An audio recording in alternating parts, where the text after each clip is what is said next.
you ever left a concert and heard that ringing, that muffled feeling like your ears are stuffed with cotton? That's not normal. That's your ear cells crying for help. I'm Dr. Shana Stapleton, board-certified audiologist, and today I'm breaking down exactly what hazardous noise does to your ears and why even short bursts can lead to lifelong hearing changes. You'll never think about those everyday noises the same again. Why your ears are so vulnerable. Your ears are incredibly sophisticated biological machines. Deep inside the inner ear sits the cochlea, a delicate spiral-shaped structure filled with fluid and lined with tens of thousands of microscopic hair cells. These cells convert sound vibrations into electrical signals that your brain interprets as speech, music, noise, or danger. They're incredibly sensitive, so sensitive in fact, that they can detect vibrations smaller than the diameter of a single atom. Unlike other cells in your body, these tiny hair cells cannot regenerate. Once they're damaged, they are gone forever. And hazardous noise is the #1 destroyer of these irreplaceable cells. How loud sounds cause physical damage. When sound is too loud, the pressure waves slam into the hair cells with more force than they were designed to handle. At first, the cells get fatigued. This is why your hearing feels muffled after a loud event, or why your ears ring after a concert. This temporary ringing is called tinnitus, and it is one of the earliest signs of cellular stress. If the noise continues, the damage becomes structural. The hair cells bend, break, collapse, or die completely. Once enough cells are destroyed, certain frequencies of sound become impossible to hear.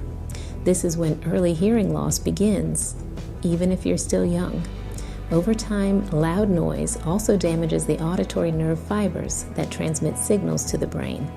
The brain then receives distorted or incomplete information, making speech harder to understand, especially in noisy environments.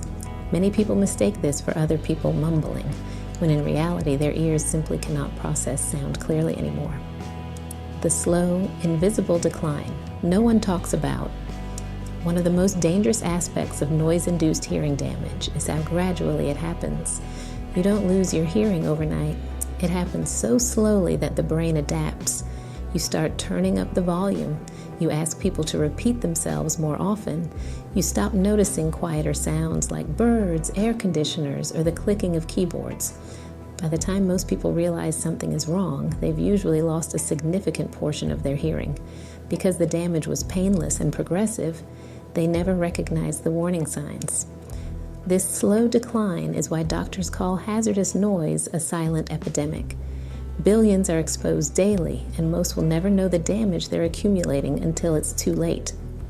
The hidden environments that are more dangerous than you think. Many people assume hazardous noise comes only from extreme sources, fireworks, gunshots, explosions. But in reality, some of the most harmful environments are deceptively normal. Everyday noise levels in gyms, traffic intersections, busy restaurants, classrooms, airplanes, and especially personal headphones regularly exceed safe thresholds. Earbuds are particularly dangerous. Because they sit so close to the eardrum, the sound pressure they create is much higher than over-ear headphones. Many young adults already show early signs of noise-induced hearing damage simply from listening to music too loudly during workouts or commutes.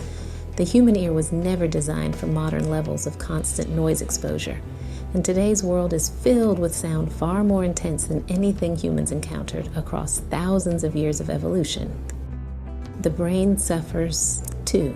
Cognitive decline linked to noise damage. Recent research has revealed something even more concerning. Hearing loss doesn't only affect your ears, it affects your brain. When the auditory nerve is damaged or the ear no longer sends strong signals, the brain must work much harder to fill in the missing information. This creates long-term stress and can reshape neural pathways. Scientists now consider hearing loss one of the strongest modifiable risk factors for early dementia and cognitive decline. This happens because damaged hearing forces the brain to compensate constantly. Instead of effortlessly understanding speech, your brain must work overtime to decode fragmented signals. Over years, this extra workload has measurable cognitive consequences. Hazardous noise doesn't just change what you hear, it changes how your brain functions. Tinnitus, the phantom sound that never stops. As hearing cells die, the brain loses input from certain frequencies. In response, it begins generating its own signals to replace what's missing. This produces tinnitus, a ringing, buzzing, humming, or hissing sound that doesn't come from the outside world but from inside your neural pathways. For some people, tinnitus is subtle or occasional. For others, it becomes constant, intrusive, and life-altering. Many sufferers struggle with sleep, anxiety, concentration, memory, relationships, and general mental health. And because tinnitus is usually the result of irreversible cellular damage, there's often no cure, only management strategies. Why hearing loss is often permanent. Once hazardous noise damages the hair cells in the cochlea, the body cannot repair them. Humans simply lack the regenerative biological tools that birds and some fish possess.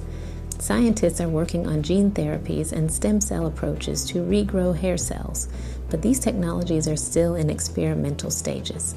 This means that every time your ears encounter unsafe noise levels, you're risking permanent, lifelong loss. Hearing aids and implants can help, but they are compensations, not restorations. They do not bring back your natural hearing, they simply amplify or digitally reconstruct sound to make it more understandable. The only real protection is prevention. The emotional and social impact of noise damage. People often underestimate the personal consequences of hearing loss. Before long, conversations become more stressful, social gatherings become exhausting, misunderstandings happen more often. Many individuals begin withdrawing socially, reducing interactions, or avoiding noisy places altogether. This increases loneliness and can contribute to depression. Your hearing isn't just about sound, it's about connection, confidence, independence, and quality of life. Noise damage chips away at all of these. But hazardous noise is a global health crisis. Modern living comes with more audio stress than humans have ever encountered in history. Cities are loud, transportation is loud, work environments are loud, personal entertainment devices are louder than ever. Even children today grow up in soundscapes that exceed safe limits. Researchers warn that chronic noise exposure has become one of the largest unrecognized health threats of the century, affecting billions of people worldwide. Protecting your ears is no longer optional. It's a survival necessity in a world drowning in sound. Hazardous noise is just one piece of the puzzle. If you want to understand more about your hearing health, check out my other videos on this channel. I post hearing and tinnitus education every single week. Thanks for watching. Stay curious, protect your hearing, and I'll see you in the next video.